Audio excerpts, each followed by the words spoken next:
बोलो हेलो। चलो hello hello hello hello hello hello hello hello hello hello बोलो hello. ऐसे करो ऐसे करो करो करो करना एक बार और करना बाकी ऐसे। आइज क्लोज करना। आइज क्लोज करो पहले। आइज क्लोज करके ऐसे करो हेलो। आइज क्लोज करना। आइज क्लोज करना। जय जय हेलो करो ऐसे हेलो।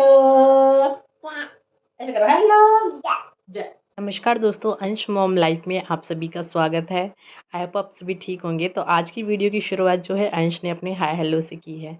अंश की हाय हेलो के बाद हम मम्मी बेटा लग गए थे अपने डेली बेसिस के काम में। तो सब्ज़ी जैसे मेरी बन ही चुकी थी और मैं लग गई थी रोटियां बनाने के लिए। हस्बैंड ने भी अपने लिए सुबह सुबह बनाना शेक बनाया था, तो वो बस मुझे वही दे रहे थे। मैं वो पी के फिर बनाऊँगी रोटियाँ। और अंश को मैंने अपने पास ही बिठा लेता क्योंकि वो नीचे रुक ही नहीं रहा था। और देखिए बच्चे के साथ सब कुछ चीज़ मैनेज करना थोड़ा-सा मुश्किल होता है, लेकिन ऐसा नहीं है कि नहीं होता, तो हम कर लेते हैं। बस मुझे अब हैबिट पड़ गई है अंश के साथ काम करने की। मैं रोटियाँ बना ही रही थी, तभी गली के बच्चे अंश को घुमाने के लिए ले गए थे। मुझे था कि तब तक आए, मैं जब तक अपना फटाफट रोटियों वाला जो काम है वो तो एटलीस्ट फ़िनिश ही कर लूँ, क्योंकि गैस के पास बच्चे को बिठाना सबसे ज़्यादा डेंजरस काम है। पर मेरी तरह ना जाने कितनी ऐसी लेडीज़ होंगी या कितनी ऐसी माएँ होंगी जो इस काम को रोज़ करती होंगी, क्योंकि बच्चा रुक ही नहीं पाता। मैं रोटियाँ बना ही रही थी कि तब तक अंश भी आ गया था मेरे पास और मैंने उसे फिर वहीं बिठा दिया। और देखिए वो कितना मतलब अब जैसे होता है ना कि बड़ा बच्चा होने लगता है तो बहुत शैतानियाँ करने लगता है। तो अब देखिए वो कितनी शैतानियाँ करता है। मतलब मेरा आधा क्या पूरा ही ध्यान उसके ऊपर रहता है, क्योंकि अब वो ज़्यादा शैतानियाँ करने लगा है, ज़्यादा मुझे परेशान करता है। तो बार-बार कभी ढक्कन को खोल रहा था, कभी कुछ ले रहा था, कभी मेरा बेलन। तो मुझे बहुत ही दिक्कत हो रही थी। इतने में मैं बस भैया आ गए थे तो वो उसे ले गए थे। तो मुझे थोड़ा-सा रिलैक्स फ़ील हुआ कि एटलीस्ट अब मैं आराम से शांति से थोड़ा काम कर पाऊँगी। तो आज भैया वैसे तो स्कूल जाते हैं और आज उनकी छुट्टी थी, तो वो ले आ गए थे तो अंश को खिलाने के लिए। बस वो ले गए हैं और मैं रोटियाँ जो बन चुकी हैं, मैंने किचन भी साथ ही साथ ही क्लीन कर दी थी। और अब उसके बाद मेरी मशीन लगी हुई थी, तो मुझे ये था कि मशीन में जो कपड़े पड़े हुए थे वो तो धुल गए थे। तो बाकी दोबारा में बेडशीट वग़ैरह मैंने डालनी है, क्योंकि 1 वीक से ज़्यादा अंश ना चलने ही नहीं देता बेडशीटों को। मैं चाहे कितना भी मेंटेन करके रख लूँ, लेकिन वो कुछ ना कुछ गिरा के खाना या दूध अपना, तो 1 वीक से ज़्यादा चलती नहीं है। तो बस मेरी बेडशीट जो है मैंने चेंज कर दी है और बेड को प्रॉपर तरीके से बना दिया है। क्योंकि किचन का काम करने के बाद मैं सबसे पहले बेड क्लीनिंग का काम कर लेती हूँ, क्योंकि अंश का कुछ नहीं पता होता, वो कभी भी दोबारा सो जाता है। तो वो दोबारा सोए उससे पहले है कि बेड एकदम प्रॉपर क्लीन हो जाना चाहिए। और वैसे भी अगर छोटा बच्चा है तो आपको देखो साफ-सफाई का बहुत ध्यान रखना पड़ता है, मतलब बहुत ही ज़्यादा मैं तो कहती हूँ। क्योंकि छोटे बच्चे बहुत जल्दी वीक होते हैं, तो बहुत जल्दी बीमारियाँ लग जाती हैं उन्हें। तो उनके पास जितनी साफ़-सफ़ाई होगी उतना अच्छा होगा। और बेड जहाँ पर अंश होता है वो तो मैं रोज़ ही मतलब उसको अच्छे से क्लीन वग़ैरह करती हूँ, झाड़ती हूँ, ताकि उसको कुछ प्रॉब्लम ना हो जाए। और बेड वेड क्लीन करने के बाद में जो अपने बाकी के कपड़े थे जो मेरी मशीन में ऑलरेडी धुले हुए थे वो मैंने निकाल दिए हैं। और जो धोने वाले थे जैसे बेडशीट वग़ैरह वो डाल दिए हैं मैंने। तब तक मेरा और काम होगा, ये बेडशीट वग़ैरह भी धुल जाएँगी। तो देखिए भैया भी अंश को ले आए थे, उससे पहले तब तक मेरा जो है बाहर का काम है जो डेली मैं करती हूँ, आपको पता ही होगा कि मैं ऊपर का काम पहले कर लेती हूँ। तो वो मेरा फिनिश हो गया था, जैसे ऊपर झाड़ू लगाना, पोछा लगाना, बर्तन साफ़ करना। और अंश इतना गंदा होके आया था बाहर से मिट्टी में खेल के, तो मैंने भी उसे आते ही पहले सबसे पहले नहला दिया था। और नहलाने के बाद मैं उसे अब बनाना खिला रही हूँ, क्योंकि मैं उसे एक ना एक फ्रूट डेली रोज़ खिलाती हूँ। तो खाते देखिए उसे नींद आने लगी थी, क्योंकि वो सुबह बहुत जल्दी का उठा हुआ था, 5:30 बजे का उठ गया था वो। तो ये आई थिंक 9 से 9 बजे के आसपास का टाइम है। तो 9 बजे तक उसे दोबारा नींद आ गई थी और नहाने के बाद तो वैसे भी उसे नींद आ ही जाती है। तो वो सो गया था और अब मैं करूँगी अपना अंदर का काम, क्योंकि अंदर का काम तो मेरा सारा ही पड़ा हुआ है। तो मैं लग गई थी अपना अंदर, डस्टिंग तो मैंने पहले ही कर ली थी, तो इसलिए मैं अंदर की झाड़ू पर लग गई थी। बस अब मैं झाड़ू लगाऊँगी और फिर बाकी के सारे काम करूँगी।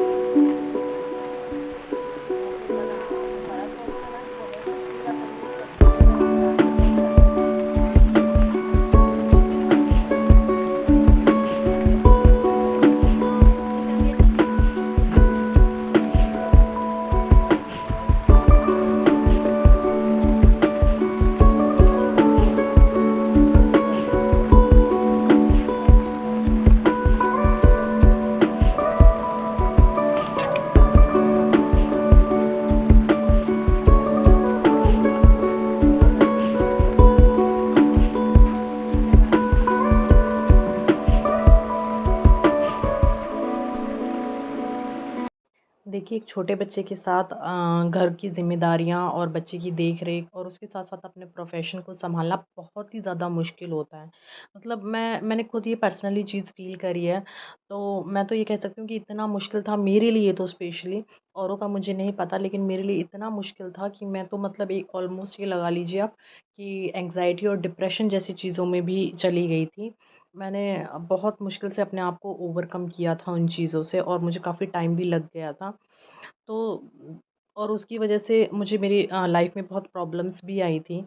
लेकिन जब मैंने उन्हें धीरे-धीरे अपने आप को उन चीज़ों से निकाला बाहर, ओवरकम किया और अपने आप को एक अलग ही मतलब एक अलग ज़ोन में मैं चली गई थी, जिससे मुझे निकालने में अपने आप को थोड़ा-सा वक़्त लगा। थोड़ा नहीं, काफ़ी कह लीजिए 5-6 महीने मैंने इस चीज़ को फ़ेस किया था। लेकिन अब ऑलमोस्ट सब चीज़ें ठीक हैं। तो मैं इस ख़ैर इस ये चीज़ों के बारे में मैं आपसे कभी फिर डिटेल में ही इस चीज़ पे मैं वीडियो बनाऊँगी, क्योंकि मुझे लगता है कि अगर मैंने ये सब चीज़ें फ़ेस करी हैं या फ़ील करी हैं, तो ना जाने मेरी जैसे कितनी ऐसी माएँ होंगी, कितनी ऐसी लेडीज़ होंगी जिन्होंने भी इस चीज़ को फ़ेस किया होगा। क्योंकि विदाउट हेल्पिंग हैंड घर की ज़िम्मेदारियाँ और अपना प्रोफ़ेशन भी और छोटे बच्चे की देख-रेख भी, तो बहुत ही ज़्यादा मतलब इस चीज़ का एक लगा लीजिए बहुत ही अजीब-सा प्रेशर हो जाता है। और ख़ैर इस टॉपिक पर मैं आपसे कभी और बात करूँगी। इसके लिए मैं एक मतलब पर्सनल एक ही ब्लॉग बनाऊँगी इस चीज़ से रिलेटेड, और आई थिंक वो आपके लिए बहुत हेल्पफुल होगा आप लोगों के लिए। तो ख़ैर छोड़िए, आज कुछ पॉज़िटिव ही बात करते हैं, इस चीज़ पे बात नहीं करते हैं। तो बस मेरी झाड़ू लगाने के बाद जो है मैं अपना किचन क्लीनिंग में लग गई थी। वैसे मैं किचन क्लीन अपना खाना बनाने के बाद ही कर देती हूँ, जो नॉर्मल क्लीनिंग होती है। बस स्लैब को अच्छे से निरमे के पानी से गरम निरमे के पानी से मैं रोज़ साफ़ करती हूँ, वो एंड में करती हूँ जब पोछा लगाती हूँ। तो आज देखिए अंश जो सो रहा है और मेरा काम भी ऑलमोस्ट हो चुका है, तो मैं फ्री बैठी हुई थी, बस मेरी मशीन में कपड़े डले हुए थे, चादर वग़ैरह वो धुल रही थी, तो मुझे ये था कि तब तक मैं अपनी सीढ़ियों की सफाई कर लेती हूँ। क्योंकि इसमें साइड वाला जो पोर्शन होता है ना, वो बहुत ही डार्क डार्क पड़ता जा रहा था और ब्लैकिश हो रहा था पत्थर।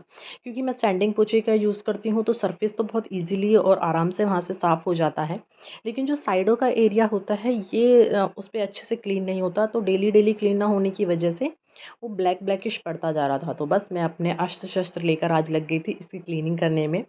और अस्त्र मेरे थे लोहे का जूना, जो स्टील का जूना आप जिसे बोलते हैं वो, और विम बार, बस उसी से मैं उसे रब कर करके थोड़ा-सा जो डार्कनेस है उसको लाइट कर रही थी और हटा रही थी। इसके बाद मैं करूँगी इस पे पोंछा, गीला पोंछा मतलब गीला एकदम टाइट पोंछा पकड़ के वो मैं उससे साफ़ कर रही हूँ इसको, और साथ ही साथ मैं ग्रिलों को भी साफ़ कर रही हूँ। देखिए वैसे तो मुझे भी पता है कि ये ना डेली बेसिस के काम होते हैं, कि आपको रोज़-रोज़ ये करने चाहिए, जिससे कि ये ब्लैकिश पड़े ही ना, काले पड़े ही ना, ये जो पत्थर है ये काला पड़े ही ना। लेकिन छोटे बच्चे के साथ ना हाथ से पोंछा लगाना इतना ईज़ी नहीं होता है, रोज़-रोज़ इतना टाइम ही नहीं मिलता, तो मैं स्टैंडिंग पोंछे का यूज़ करती हूँ। इसकी वजह से ज़्यादा काली पड़ जाती हैं। तो मैंने 15-20 दिन में ऐसे हाथ से साफ़ कर लेती हूँ ज़्यादा, ताकि ज़्यादा डार्क लगे ना। तो मेरे मशीन के जो कपड़े हैं वो धुल चुके थे। बस मैं अब उन्हें पानी में से निकाल दूँगी। और देखिए मेरा बाथरूम जो है थोड़ा-सा बड़ा है, तो उसमें मशीन भी आ जाती है और सब कुछ चीज़ें एडजस्ट हो जाती हैं। लेकिन मेरे कैमरा एडजस्ट होने के लिए जगह नहीं मिली, तो बस ऐसे ही मैंने थोड़ा बहुत कोशिश की है। थोड़ी-सी कोशिश की थी कि कैमरा कहीं न कहीं लग जाए। तो बस कपड़े निकाल के और मैंने मशीन में डाल दिए हैं उन्हें। अब ड्राई होने के बाद मैं उन्हें ऊपर डाल के आ जाऊँगी छत पर, जो सुखाने के लिए। जब अपने कपड़े साफ़ करती हूँ, तो उसके बाद ही मैं अपना जो बाथरूम की चीज़ें हैं, जैसे बाल्टी है या बैठने के स्टूल है या मग्गे हैं, उनको भी मैं साथ के साथ ही क्लीन कर देती हूँ और प्रॉपर बाथरूम को भी एक ही साथ क्लीन कर देती हूँ। सुबह भी करती हूँ और सारा काम ख़त्म होने के बाद एंड में भी करती हूँ। तो बस अब मैं क्लीन करके आ गई थी अपनी छत पर अपने कपड़े सुखाने के लिए। पहले वाले कपड़े तो मैंने पहले ही सुखा दिए थे। ये बाद वाले जो कपड़े हैं दोबारा में जो धोए थे, दूसरी बार में जो उससे चादरें-वादरें थी और छोटे-मोटे अंश के कपड़े रह गए थे, जो नहाने के बाद के थे, वो भी मैंने सुखा दिए हैं। तो देखिए सारा काम फ्री होने के बाद मैं आ गई थी अपनी सेल्फ केयर रूटीन पर, जो कि मैं रोज़ करती हूँ डेली सा। सेल्फ केयर आप कह लीजिए इसे या फिर थोड़ा-सा बेसिक सी कह लीजिए, क्योंकि करना तो चाहिए। देखिए मैं डेली कोशिश करती हूँ कि हो जाए। क्योंकि पहले स्टार्टिंग में क्या होता था, जब अंश छोटा था तो मैं ना डेली कॉम्ब भी नहीं कर पाती थी। मैं 4-4 5-5 दिन में कॉम्ब करती थी, तो मेरे बाल इतने झड़ने लगे कि मतलब बहुत ही ज़्यादा आधे हो गए थे मेरे बाल। तो इसलिए मैं कोशिश करती हूँ कि चाहे कुछ भी हो जाए, मैं कॉम्ब डेली करूँ। तो मैं अब डेली कॉम्ब करती हूँ और उसके बाद अपना जो भी हल्की सी बिंदी, लिपस्टिक और मॉइस्चराइज़र और क्रीम वगैरह जो है लगा लेती हूँ। क्योंकि सेल्फ केयर के लिए भी देखिए ज़रूरी होता है टाइम निकालना, और छोटे बच्चे के साथ मुश्किल तो है, लेकिन मैं अब मैं मुझे पता है कि अब मुझे किस तरीके से मेंटेन करनी है चीज़ें, तो अब मैं अच्छे से कर लेती हूँ।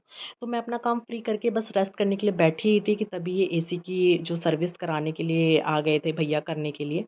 क्योंकि गर्मियाँ स्टार्ट हो गई हैं तो देखिए एसी की सर्विस भी बहुत ज़रूरी है। और कोई भी आप इलेक्ट्रॉनिक आइटम अगर यूज़ करते हैं तो टाइम टू टाइम उसकी सर्विस भी कराते रहना चाहिए। और अब गर्मियाँ आ गई हैं तो एसी की नीड थोड़ी-सी हो गई है, तो इसलिए हमें ये था कि स्टार्ट करने से पहले सर्विस कर लें। अब भैया तो सर्विस करके चले गए थे, लेकिन मेरा पूरा कमरे का हाल देखिए आप क्या कर गए थे। मेरा काम मतलब होने ख़त्म होने के बाद मेरा काम दोबारा से ही बढ़ गया था। तो बस अब मैं इसे क्लीन करके और फिर करूँगी अंश के साथ रेस्ट।